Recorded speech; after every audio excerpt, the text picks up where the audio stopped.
And it shook hard enough, broke my little blinker light. I feel pressure. All the pressure? So much pressure. Apparently we're first place.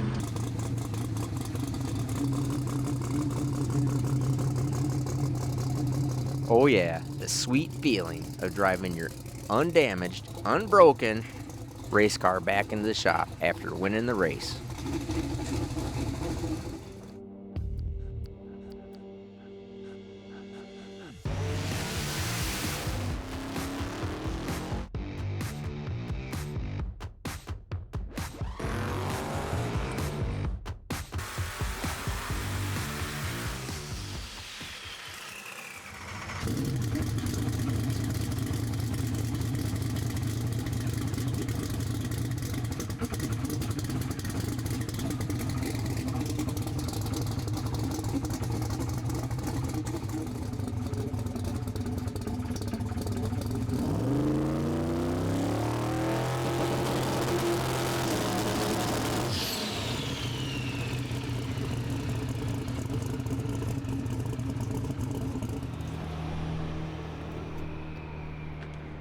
Well, that was a lot better, but I did my bump and it wouldn't move.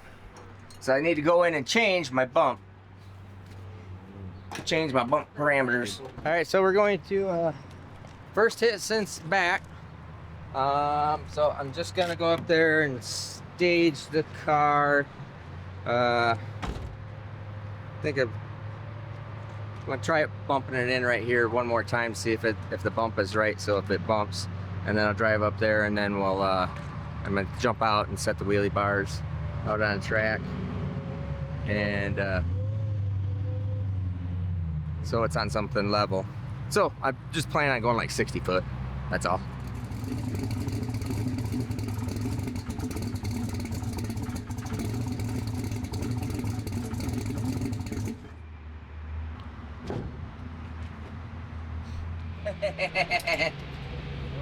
Okay, now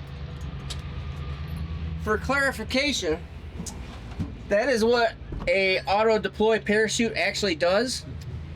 When you hit the trans brake and you let go of the trans brake, 5.5 seconds later, it deploys the parachute.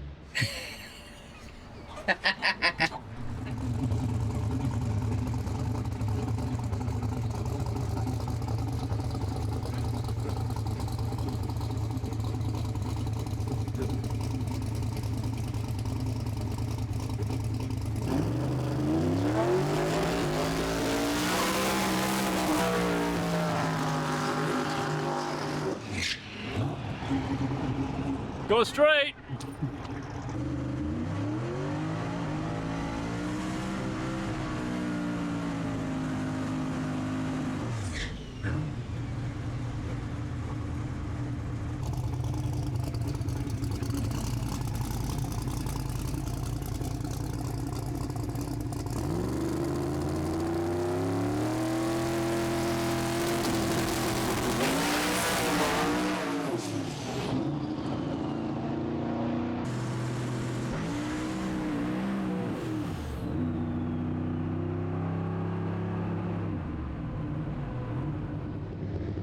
Well, I don't think it should.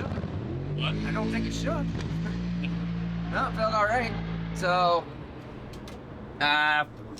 first time I've been back in the car since it was on fire inside the car. So, that's fine. Yeah, way slow. 117, 60 foot. That's like atrociously bad. And I left it after it about 60 foot or 100 foot. So, you can see here. I'm just seeing if everything was working, and I chicken footed it right here. And it looks like I'm gonna need to be changing some of my stuff because this is a different first gear ratio transmission too. And you can see this orange line right here. That heavy orange line right there is my pedal. Pathetic. It's bad. And should have only left on, oh, I did have 15 pounds of boost. I'm surprised about that. 4,800, yeah. And then we'd have Okay, alright, alright. Well, looks like we'll just be getting after it here. Speed sensor is working now. I need to go change my parameter on it. Looks like it's in half.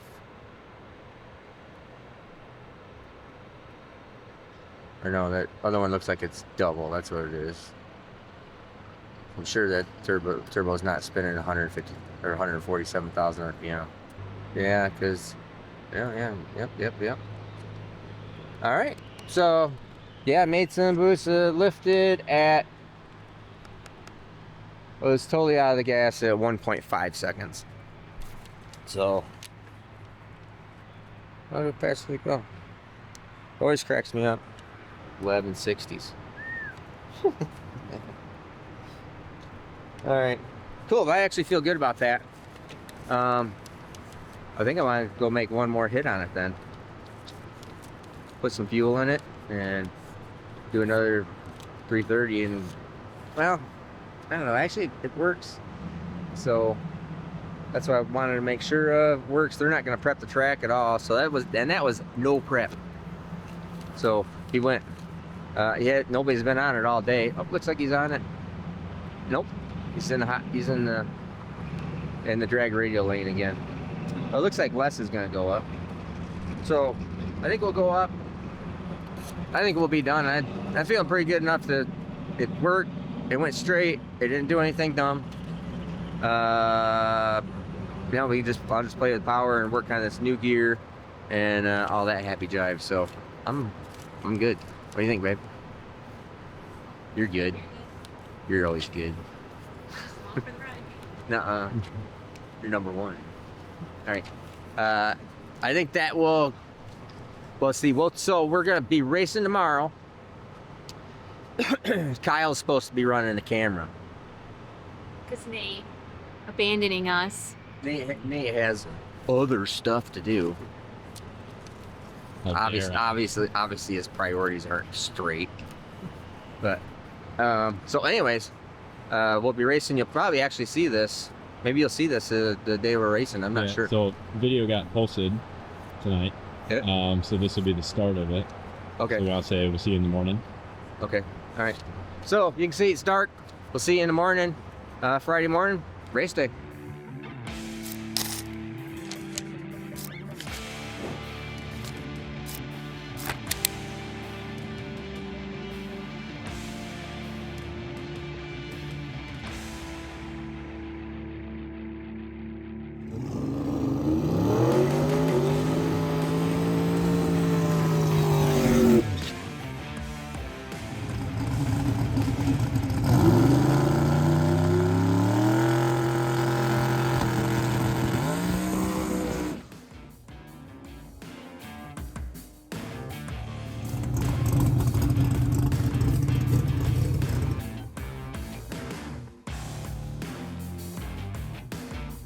So I'll go take some power out of it here. It shook hard enough, it broke my little blinker light. So Shifted your door. It moved this door so bad it shifted it right here too. did it? Yeah.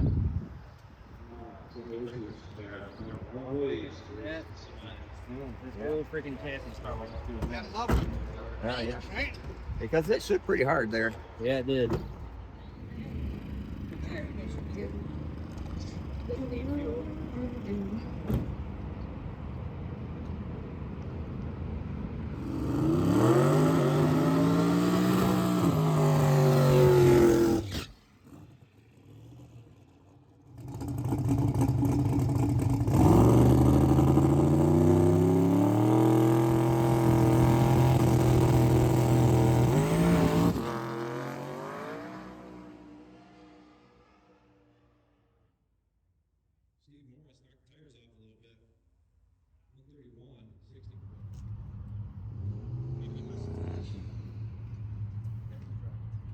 Go ask him some questions, Caleb. So he asked me, so what happened? Yeah. I don't know. So I made the pass and it shut off right here, and I lost some electrical power. So we hit the start button and there's nothing there. There's no start. There's no nothing. So they let us pull back here. We'll put it up in the air and see if we can figure out what came disconnected.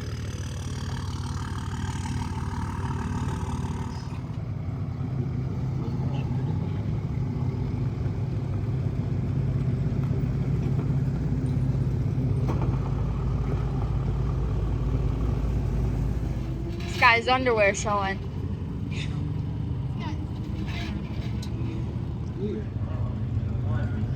Yes, look for that. I am cleaning up transmission fluid. Not quite sure where it came from, but there's a lot of it. See, now we're first place, which now puts it really hard to quit. My natural tendency is to say, let's go home. Even though that's not what I ever do. It was definitely off. And so it was a terrible pass. We'll look at the pass later. It still shook, so it's just, you got to figure, it's all new, so I got to figure out what's going on, and shaking it in a different spot than what it has before. So we'll figure out what this tire wheel combination wants. But we're gonna find out what's going on with my starter. Hoping it's just a stupid wire off of it. Oh, what the heck's going on? But we have cobbled this all together. I took none of the start buttons. All three of them won't operate the starter. So we ended up talking with Alex, my wiring guy, and he gave me the rundown. He said, okay, we'll take out this wire and we'll just jump it. So there you go. So in 5 minutes, just put a wire up there, but killed a solid 2 hours here doing nothing. So now we're gonna go over to the changeover. Primary things we have to do swap over is I close this one valve. I have to take out the drive spud here, so I might as well do that while I'm thinking about it. Okay, so I just disconnected the fuel pump here and have to take the drive spud out of the fuel pump.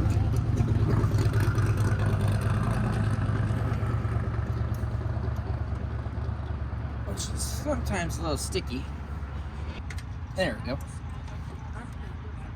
So this handy little shaft right here drives my fuel pump for the race methanol.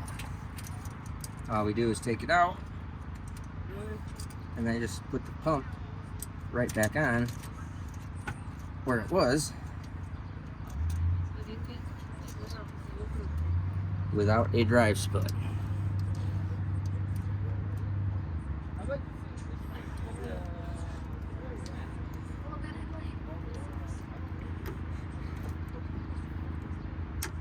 There you go. And then we turn on a valve in the back. So I turn that valve on. And there you go. Now it's in street mode. Ta-da! Point proven. It shook hard enough the first pass that it knocked the headlights out of it, or at least the little marker lights out of it. And then shook hard enough the second time that it did something to my electronics. What's still in here? All the back. Every place I didn't take care of isn't. Let's get It's gonna be raining. like that. Steer them off. I got the tires out, so I changed this, and I also changed to the street shock because I just don't want to beat up my race shocks. They're too valuable.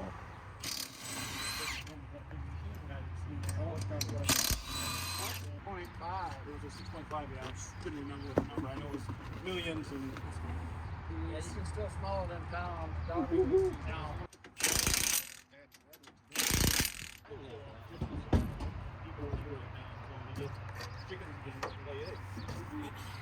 Make sure you take a video of how we are the last ones to leave again.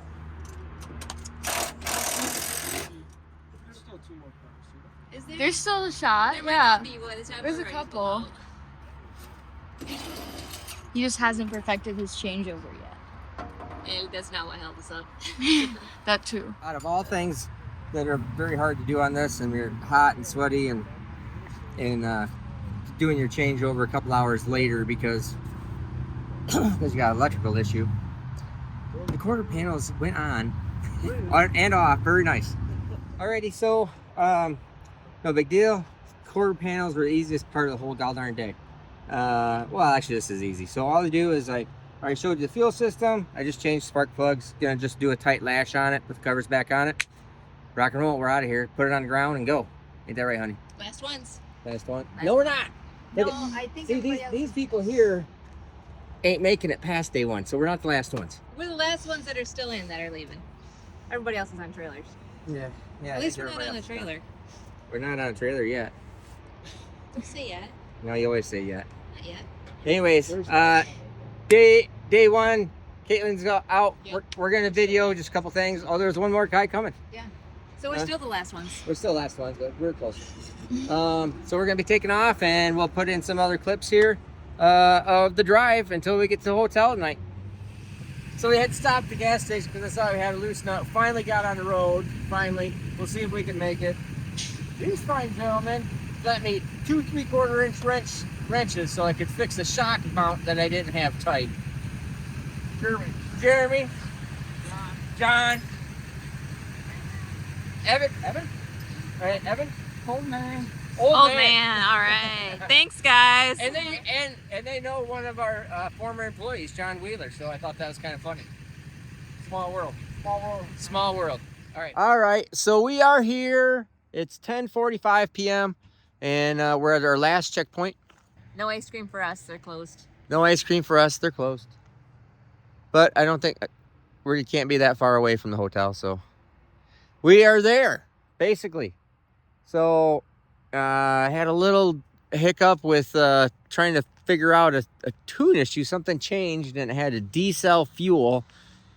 And so every time you would just driving down the road, you let off the throttle and it would stall. You had to keep it running. And so I ended up it took quite a while to figure that out, of where that was at while you're driving. That's a mother trucker. So anyways, we're all set. Oh, I'm getting in the bad light here. There we go.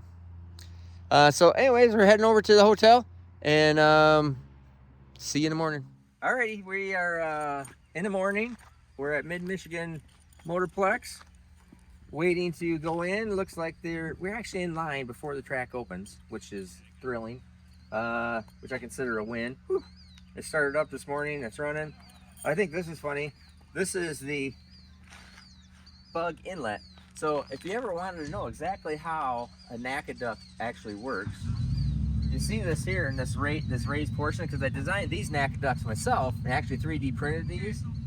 Not that I have the 3D printer, but we actually had printed and designed. But you can see, bink, boosh. So this is the bug eater on the road for sure.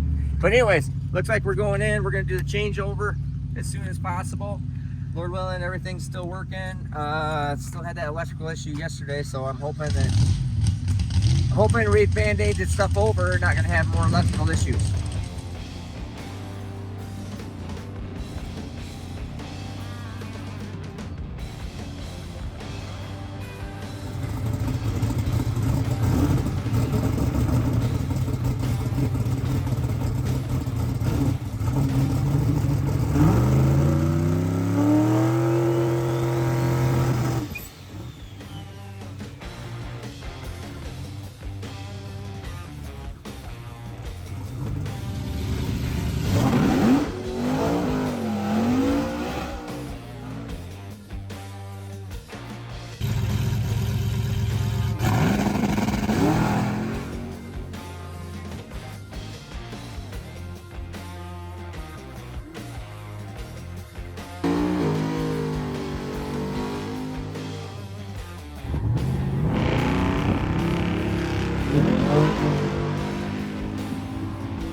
said the line lock doesn't work.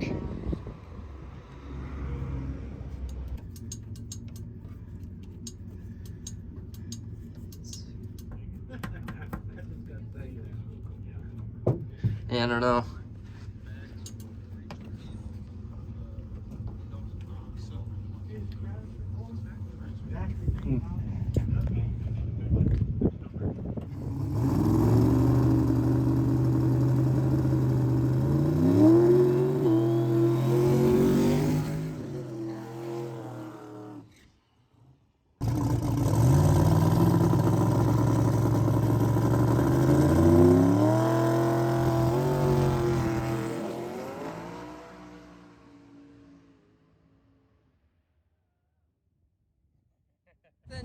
So we went up there, we put on a two-step check and it was fine.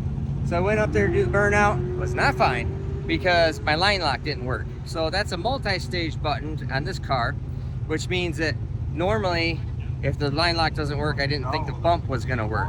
I didn't want to risk it, I should have tried it. Guess it wouldn't have been anything less of it. So I just tried to foot brake it and go in, and then I thought I could beat the 1 second time rule for the reaction time. Obviously it didn't. And so anyways, I came back, talked to the wiring guy. He goes, no, you gotta try and test it because it's on a different circuit, blah blah blah. And so I did just lightly put it on the or just brought it up on trans brake, and it does move and bump. So I should have done it. So we're packing everything all up, cooling off transmission, and I'm gonna go try making another pass because my 1 second time rule would take me out of first place.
Alright, nice and slow, total turd, that's okay. With 498 something, so with 164, so it took a bunch of power out of it. Holy crap, it was slow. But that's okay, keeps me winning.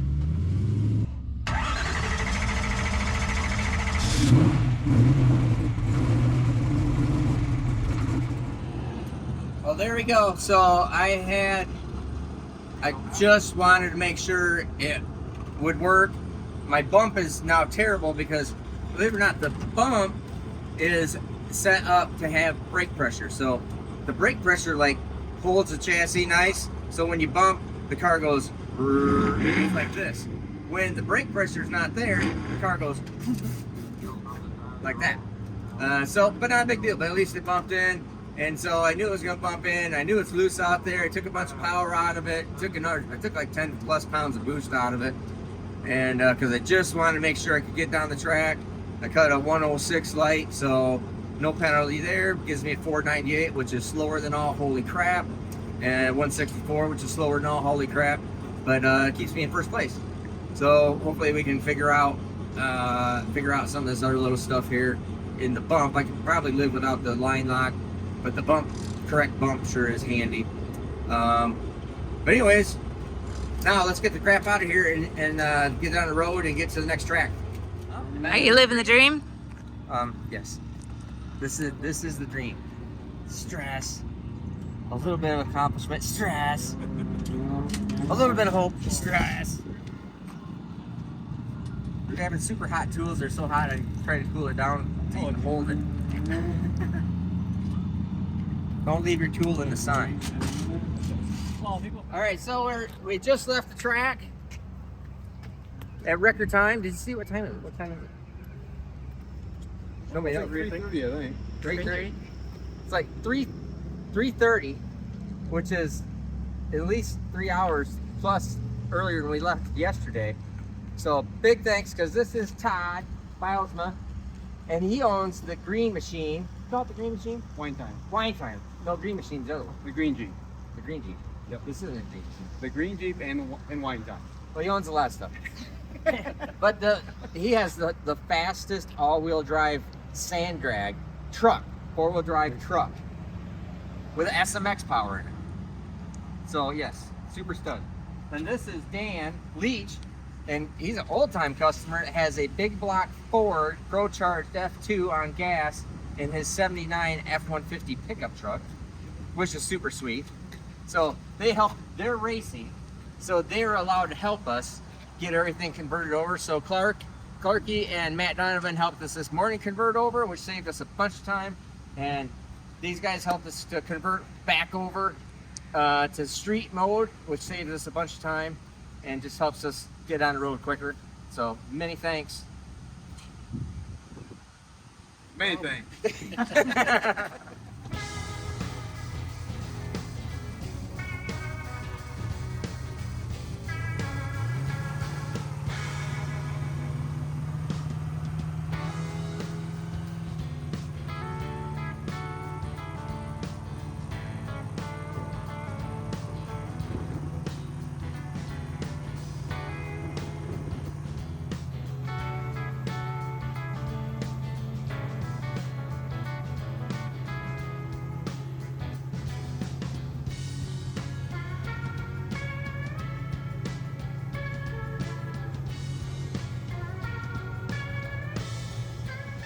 Well, all this way without having any kind of problem, and I literally just thought to myself, yeah, boy, things are going pretty smooth. And all of a sudden, click, click, click, click, click. It's like, oh, crud. Something broke on number 6 cylinder. So I will see what it is. And well, thankfully, we're only 20 miles away from the shop. 38.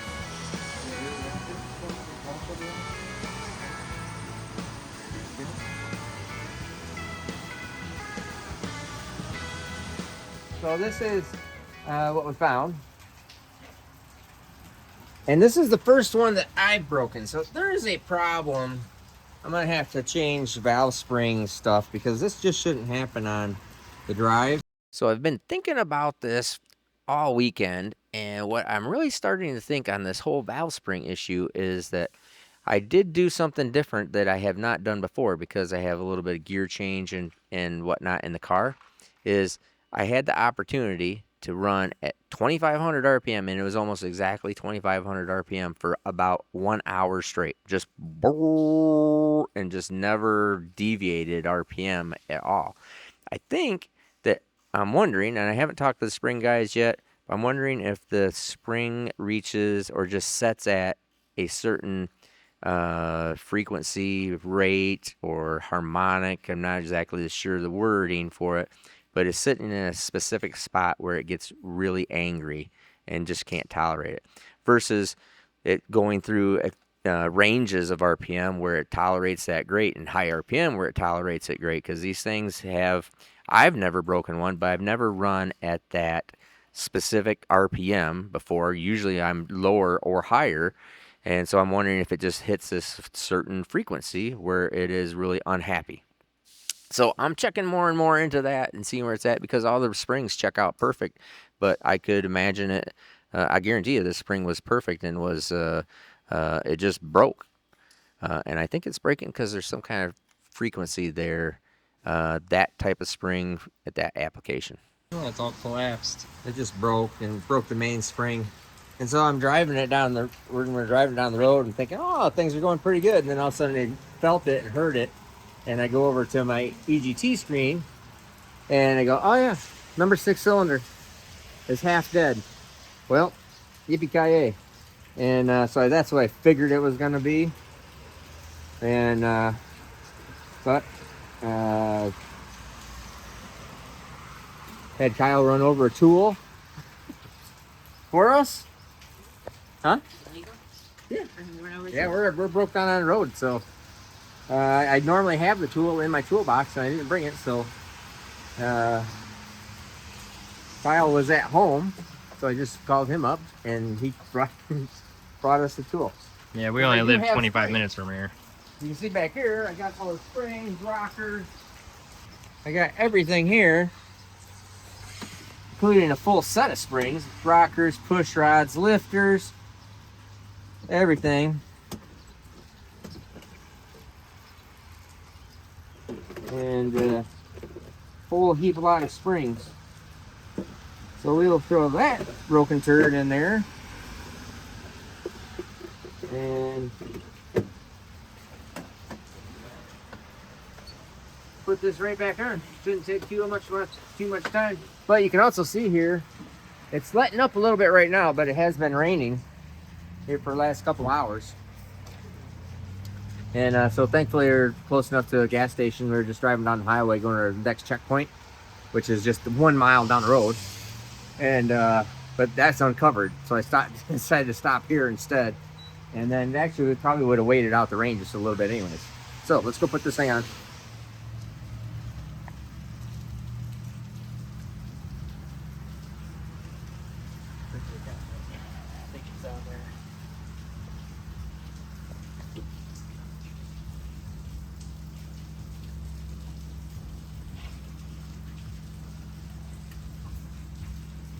Okay, go ahead, let it up slowly. Just like that. See that? Didn't we already do this? Teamwork makes the dream work. Right there. All right. Okay. And then, oh yeah, see, it's right.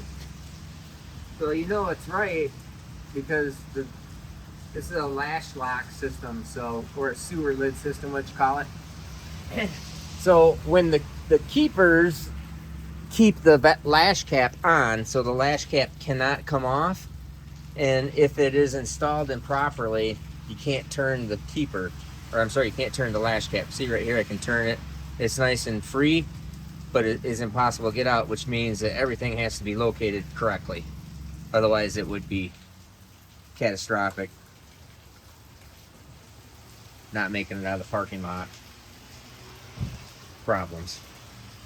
So I'll put the rock arm back on this and charge tubes. Good. Throw this back in the freaking toolbox where it belongs. And unfortunately what we find out is just like this. Yeah, this spring is still perfect. They're not wearing away, they're not losing any pressure, they just break. So I gotta figure out what's going on with that. But let's just put this together. So you just put the rocker on, forked it on, you might be going, oh my gosh, Steve Morris made a dramatic tactical error. He did not lash that rock arm. Why would I lash that rock arm? It was just on that hole. They broke the spring, replaced the spring. The valve is the same, the rocker's the same, everything's exactly the same. In fact, I just took it off and be putting it right back on. I didn't lashing that thing. It's fine.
kind of breaking up a little bit there, but it's best time of the week.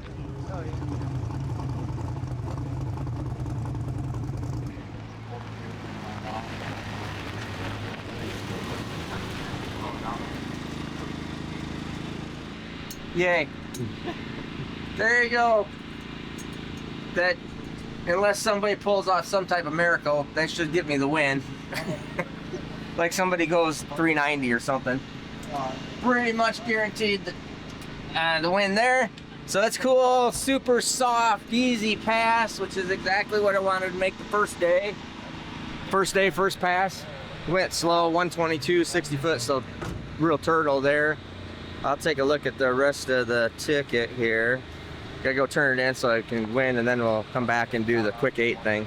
But I think I'll just leave it exactly where it's at, because they're just faster than everybody else right now. So, well, it didn't give me a 3:30 time, which is, wish it did that. And I think I still got timing out, or still got power on. It only went 166. So, like I said, super slow, safe, easy pass. Just get it down the track, win the event, and cool. There you go. First drag and drive event win. I'm about ready to take out the back of my car.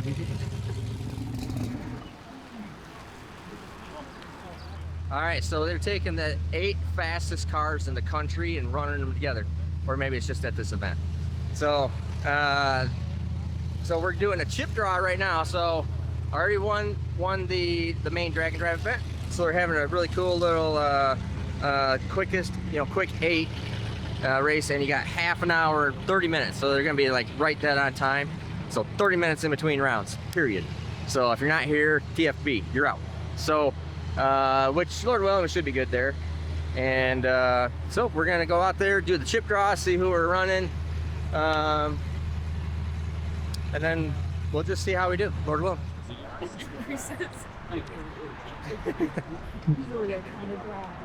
All right, lane and your pairing on all the chips. Where are they at?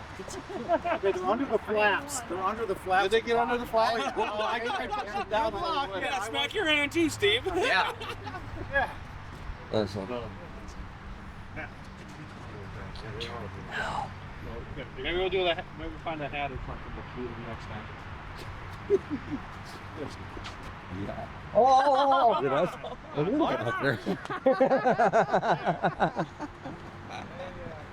I had a feeling that was going to happen. Juice. Oh!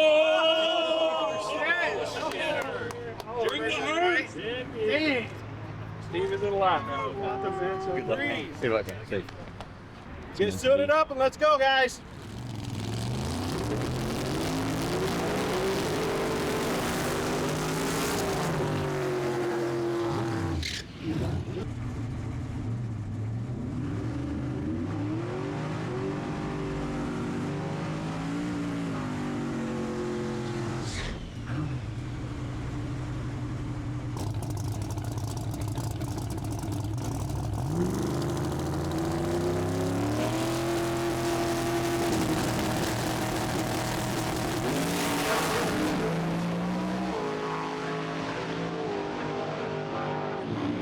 Master.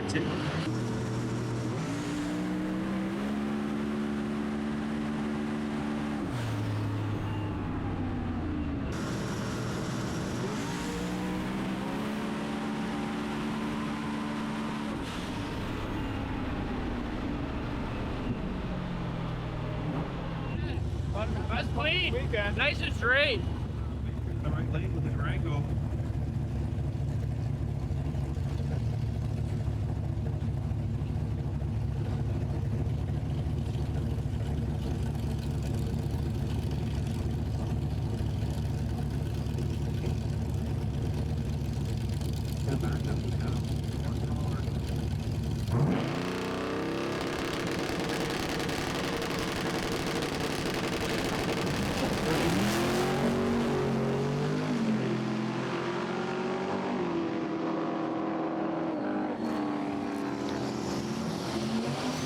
Oh!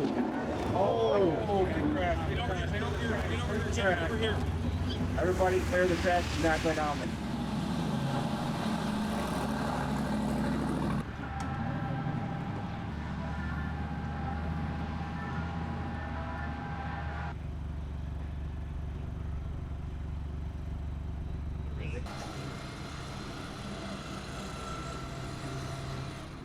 Alrighty, so you saw it right there. There's water on the track up there. So for you guys that don't understand what's going on, it was raining all day yesterday. Normal. It is. They dry the track out. It's not track's fault either. They dry the track out. Everything's good, and that sunshine comes out. And as soon as the sun comes out, it literally bakes water out of the track. It actually makes water come up from under the ground. It sucks it up. It heats up the track and it brings water up. Tom's car obviously looked like it hit water. You can see it, that log, and unfortunately went over, hit Clarkie. That is racing, and it sucks sometimes. So that's the long story. They canceled the rest of it because the water's still coming out of the track. So they're just going to stop. So we're just going to be loading up, going home. So the Steve Morris Engines crew had a really good outing, except for Clark at the very end, and Bailey at the very end. So bummer. So anyways, that is what it is. Like, subscribe, all that good stuff, and you can go over there, give we'll do something. Maybe we'll do something for Clarkie and Tom. Make sure you go over to Tom's and like, subscribe, you know, buy some merch from those guys. You know, it always costs money, and it's hard, and it just sucks. So anyways, I'm Steve Morris. Have a great day.